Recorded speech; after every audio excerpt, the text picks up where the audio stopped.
Hello everyone. तो आज की क्लास में हम लोग एक बहुत ही इम्पॉर्टेंट टॉपिक पे डिस्कशन करने वाले हैं, economic survey. And this topic is important for all kind of exam, whether आपका कोई लो लेवल का कॉम्पिटिटिव एग्जाम है या किसी हाई लेवल की यूपीएससी तक की बात करें तो इकोनॉमिक सर्वे जो है ये हर एग्जाम के लिए इम्पॉर्टेंट होता है। ठीक है, तो इकोनॉमिक सर्वे में आपको पता है बहुत सारे फैक्ट्स होते हैं, डाटाज हैं। अभी देखेंगे हम क्या क्या बातें इकोनॉमिक सर्वे में की गई हैं, तो आपको वो सारे कंसेप्ट के बारे में नॉलेज यहाँ पे होनी ज़रूरी है, क्योंकि इकोनॉमिक सर्वे में से क्वेश्चन आने की प्रोबेबिलिटी बहुत ज़्यादा होती है। ओके, तो इकोनॉमिक सर्वे की मैं बात करूं तो देखिए, इकोनॉमिक सर्वे जो होता है ना वो पास्ट की समरी होती है। लाइक अगर हम देखें कि एक आपके पास एक है इकोनॉमिक सर्वे और हम लोग एक बजट रिलीज करते हैं, राइट। तो इकोनॉमिक सर्वे और बजट की मैं बात करूं तो इकोनॉमिक सर्वे होता है समरी ऑफ द पास्ट, की मीन्स प्रीवियस ईयर में जो भी डाटा प्लान पॉलिसीज डिसाइड की गई थी, आप लोगों ने उस पर वर्क करके किस तरीके से उसको इंप्लीमेंट करा, कितना उस चीज को फुलफिल कर पाए। तो इकोनॉमिक सर्वे में हम इस चीज का डाटा जो है वो रिवेल करते हैं और प्रॉपर स्टैटिस्टिक के साथ ये डाटा शो किया जाता है। ठीक है, तो there are too much graphs, बहुत सारे ग्राफ्स, टेबलर प्रेजेंटेशन, ये सब कुछ यहाँ पे प्रेजेंट होता है। तो उससे हमें अपने काम की इंफॉर्मेशन को क्या करना है, यहाँ पे पिकअप करके चलना है। तो अब सारी इंपॉर्टेंट कंसेप्ट या जो भी कुछ इंपॉर्टेंट बातें निकल के आ रही है उसे हम लोग यहाँ पे देख के चलते हैं। देखिए, इकोनॉमिक सर्वे है क्या? इकोनॉमिक सर्वे होता है समरी ऑफ पास्ट। जनरली जो ये है बजट से एक दिन पहले है प्रेजेंट किया जाता है। अब ये बहुत बेसिक बात है, बट स्टिल ये पता होनी चाहिए। अगर किसी को नहीं पता है तो कौन करता है ये काम किया जाता है department of economic affairs, which come under the ministry of finance. Okay, ठीक है। अब किसके गाइडेंस में ये काम किया गया है? ये काम किया गया है हमारे चीफ इकोनॉमिक एडवाइजर की गाइडेंस में। और एट प्रेजेंट बात करें तो चीफ इकोनॉमिक एडवाइजर कौन है? It's Krishnamurthy V Subramanian. ठीक है, तो इनकी गाइडेंस में ये काम को किया गया है। अब ये है क्या, इसमें क्या पता चलता है आपको? प्रीवियस ईयर के जो भी डिसीजन थे उनका इंपैक्ट पता चलता है किस तरीके से, थ्रू स्टैटिस्टिकल डाटा। कोई कहानियां नहीं गाई जाती हैं यहाँ पे, प्रूफ के साथ बात की जाती है कि कितना डिसाइड किया गया था, कितना हुआ, इतना नहीं हुआ, पर कोई चीज तो क्यों नहीं हो पाई, व्हाट वाज द रीजन, जो हमारी इकोनॉमी पे इंपैक्ट डाल रहे हैं, ग्लोबली क्या चीजें चल रही हैं। तो ये सब चीजों का रिकॉर्ड होता है। ठीक है, फर्स्ट फैक्ट 2020 को union finance minister Nirmala Sitharaman ने इसको प्रेजेंट किया था। ठीक है, अब यहाँ पे हम कुछ कंसेप्ट स्टार्ट करते हैं कि 2019 जो है ना वो जनरली एक डिफिकल्ट ईयर रहा है। ग्लोबली बात की जा रही है यहाँ पे, 2019 कंपैरेटिवली एक डिफिकल्ट ईयर रहा है। इस टाइम पे स्लोएस्ट ग्लोबल ग्रोथ देखी गई है वर्ल्ड इकोनॉमी की, 2.9%। It was the slowest growth जो अब तक ऑब्जर्व की गई है। देखो, मैंने डायरेक्ट यहाँ पे फैक्ट प्रेजेंट करके बातें लिख दी हैं। ग्राफ यहाँ पे मैं आप लोग को ग्राफ के साथ कंफ्यूज नहीं करूंगी, क्योंकि ग्राफ में बच्चे जनरली ग्राफ को देख के कंफ्यूज जाते हैं कि ये बोलना क्या चाह रहा है, क्या कहानी है। तो सारी कहानी यहाँ पे मैंने आपको मेंशन कर दिया कि ये चीज थी। अब इसके रीजन क्या थे? देखिए, इसके रीजन में एक्सटर्नल फैक्टर की बात करूँ ना तो दो मेन रीजन हमें देखने को मिलते हैं।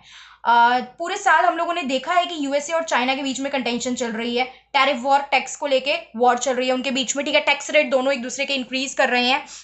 तो यूएसए और चाइना के बीच में टैरिफ वॉर, ये दोनों ही ग्रेटेस्ट ग्लोबल इकोनॉमीज है। तो इनमें अगर कोई प्रॉब्लम चलेगी ट्रेड के रिगार्डिंग तो ग्लोबली ट्रेड पे इंपैक्ट पड़ेगा। ठीक है, प्लस यूएस एंड ईरान की कुछ जियोपॉलिटिकल टेंशन की वजह से भी ट्रेड पे इंपैक्ट पड़ रहा है।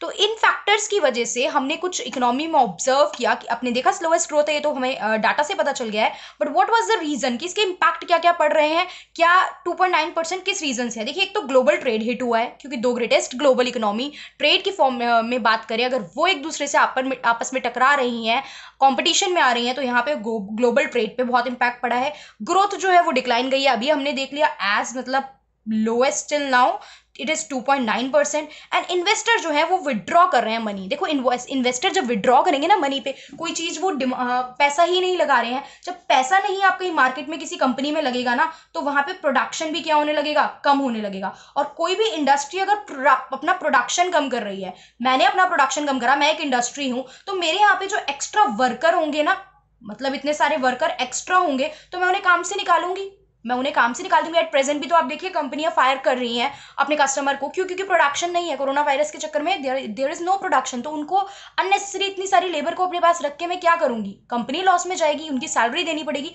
तो इस वजह से प्रोडक्शन नहीं है, प्रोडक्शन कम हो जाएगा विड्रॉ करने की वजह से, तो एक्स्ट्रा वर्कर को फायर कर दिया जाएगा, जॉब से निकाल दिया जाएगा। एंड अगर जॉब से निकाल दिया गया तो इनको सैलरी नहीं मिलेगी, और इनको सैलरी ही नहीं मिलेगी, इनके पास पैसा नहीं है, तो ये लोग कंजम्पशन भी नहीं कर पाएंगे, इनकी कंजम्पशन भी लो हो जाएगी। तो ये प्रॉब्लम हमने देखी कि इन्वेस्टर के विड्रॉ करने से production as well as consumption दोनों चीजें क्या हो जाएंगी, इकोनॉमी में कम हो जाएंगी। तो दिस इज व्हाट जो ये लास्ट ईयर हमें सिचुएशन देखने को मिली है।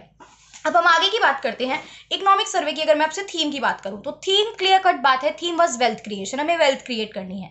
अब हम यहाँ पे दो अप्रोच को समझेंगे। देखिए ये दो अप्रोच डायरेक्टली इकोनॉमिक सर्वे में मेंशन नहीं है, आपको ये अप्रोच नाम से इकोनॉमिक सर्वे में नहीं मिलेंगी, बट कंसेप्ट समझाना जरूरी है जिससे ये पता हम लगा सके कि इकोनॉमिक सर्वे एक्चुअल में क्या कहना चाह रहा है। समझ के चलिए, बेनिफिट आपको पता चल जाएगा अभी इसका क्या है। देखिए दो अप्रोच है, Amartya Sen approach and Jagdish Bhagwati approach. पहले समझते हैं अमर्त्य सेन क्या कहते हैं। ये कहते हैं कि फॉर एग्जांपल आपकी एक इकोनॉमी है, आपकी इकोनॉमी में यहाँ पे 10 लोग बैठे हैं, ठीक है, ये मेरी इकोनॉमी में बैठे हुए 10 लोग हैं। 10 में से कुछ 5 जो है ना, इनके पास तो बहुत अच्छा पैसा है, इनके पास बहुत अच्छी वेल्थ है, और रिमेनिंग 5 जो है ये बेचारे पुअर हैं, इनके पास उतना अच्छा पैसा नहीं है।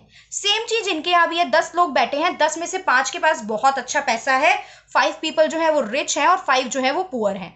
तो अब इन दोनों में क्या कंट्राडिक्शन है। अमर्त्य सेन क्या कहते हैं, अमर्त्य सेन कहते हैं कि जो भी आपके पास रिसोर्सेज है ना, आप कुछ ऐसे प्लान पॉलिसी लाओ कि ये रिसोर्सेज इन 5 पुअर पीपल पे दे दो, मतलब जो लो वाले लोग हैं, लो इनकम ग्रुप वाले लोग हैं, उन्हें ये रिसोर्सेज दे दो, जिससे कि आपकी सोसाइटी मतलब आपकी इकोनॉमी में इनइक्वालिटी ना रहे।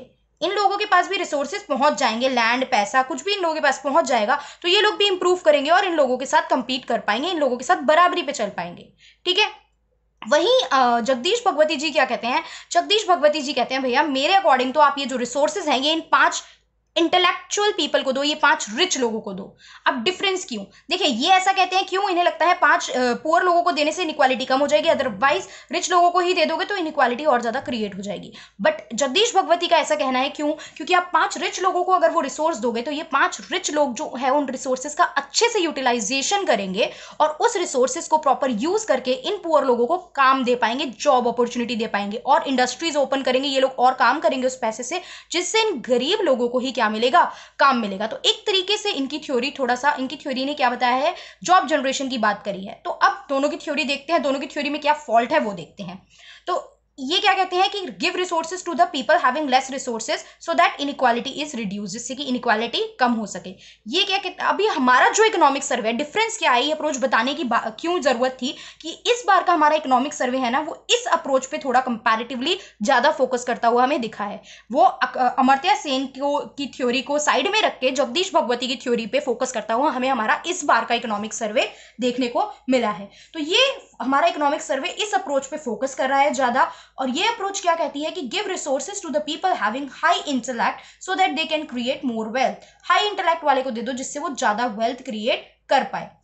अब कमी क्या है, फॉल्ट क्या है दोनों में, देखो ये बात करते हैं कि पुअर लोगों को दे दो, तो इनके में एक फॉल्ट ये है कि पुअर पीपल तो उस रिसोर्स को यूटिलाइज ही नहीं कर पाएंगे, भाई जो कर रहे हैं वही करेंगे, उस पर खेती करने लग जाएंगे, प्रॉपरली एफिशिएंट यूज ही नहीं होगा।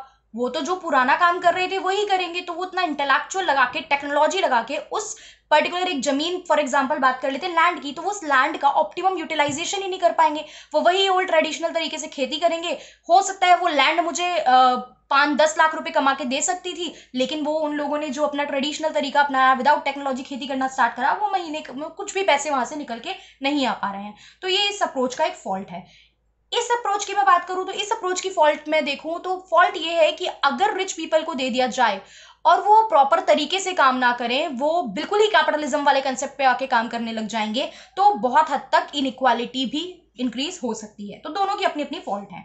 लेकिन अब हम बात करते हैं कि भगवती की जो अप्रोच है, जगदीश भगवती की अप्रोच है, ये किस तरीके से जस्टिफाई की जा सकती है। मैंने अभी आपको बताया कि जगदीश भगवती के अप्रोच को उन्होंने जस्टिफाई करते हुए कहा है, वो इस अप्रोच के फेवर में क्या कहते हैं कि जो रिच पीपल हैं वो इंडस्ट्री ओपन करेंगे और जो पुअर पीपल है वो वहां पे एज अ लेबरर काम कर लेंगे उनकी इंडस्ट्रीज में, तो जिससे वेल्थ क्रिएशन होगी और ट्रिकल डाउन इफेक्ट देखने को मिलेगा इकोनॉमी में। What is trickle down effect, नाम मतलब ट्रिकल डाउन इफेक्ट होता क्या है, ट्रिकल डाउन इफेक्ट होता है रिसोर्सेस सबके पास अवेलेबल हो, मतलब आपको ये देखने को मिलेगा रिसोर्सेस सबके पास अवेलेबल हो जाए। तो सही बात है, जब पुअर पीपल काम करेगा पैसा उसे मिलेगा, तो पैसा मिलेगा तो वहां पे कमी जो है वो अपने आप में ही खत्म होती हमें दिखाई देगी। Is that clear. तो ये थीम की बात थी। ये प्रोजेक्ट डायरेक्टली सर्वे में मेंशन नहीं है, बट क्योंकि हमारा जो सर्वे है वो जगदीश भगवती की बात बता रहा है, अप्रोच को फेवर कर रहा है, अप्रोच के फेवर में पॉइंट हमें देखने को मिले हैं, इसलिए यहाँ पे ये देखना जरूरी हो जाता है।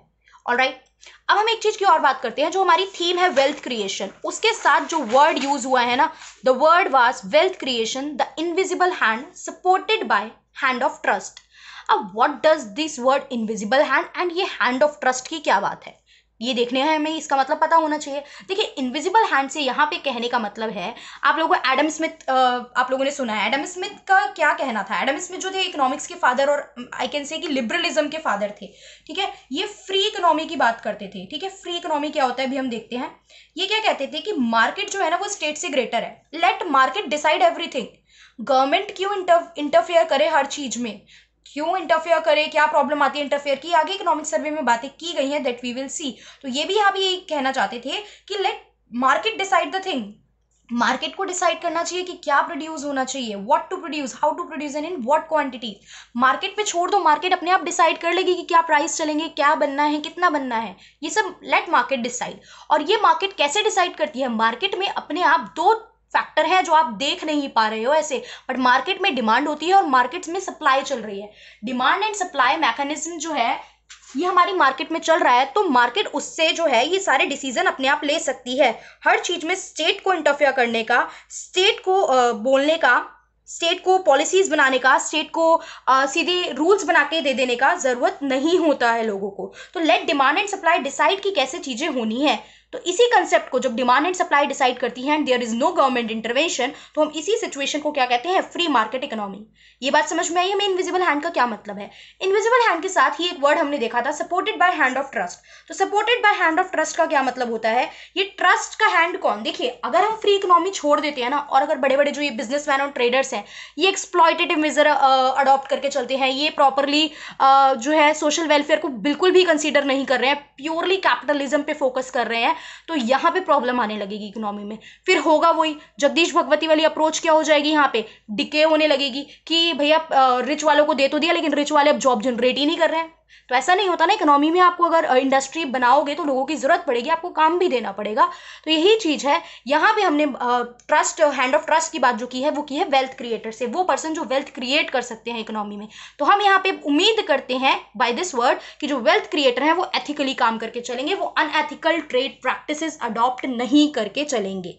तो this is about the word the invisible hand supported by the hand of trust. Okay, तो आज की क्लास में हमने कुछ बेसिक बातें देख ली हैं। अगली क्लास में हम इसी को आगे कंटिन्यू करेंगे कि किस तरीके से ये बेनिफिट वेल्थ क्रिएशन का हमारे लिए क्या फायदा है, प्लस गवर्नमेंट इंटरफेयर करती है तो उसके क्या क्या नेगेटिव चीजें हैं, किस एग्जाम्पल के थ्रू हम लोग डिस्कस करेंगे कि यहाँ पे वेल्थ क्रिएशन में गवर्नमेंट का इंटरफेयर करना कई बार हमारे लिए नेगेटिव प्रूफ हो जाता है। Okay, so that's all for today class. Thank you for watching.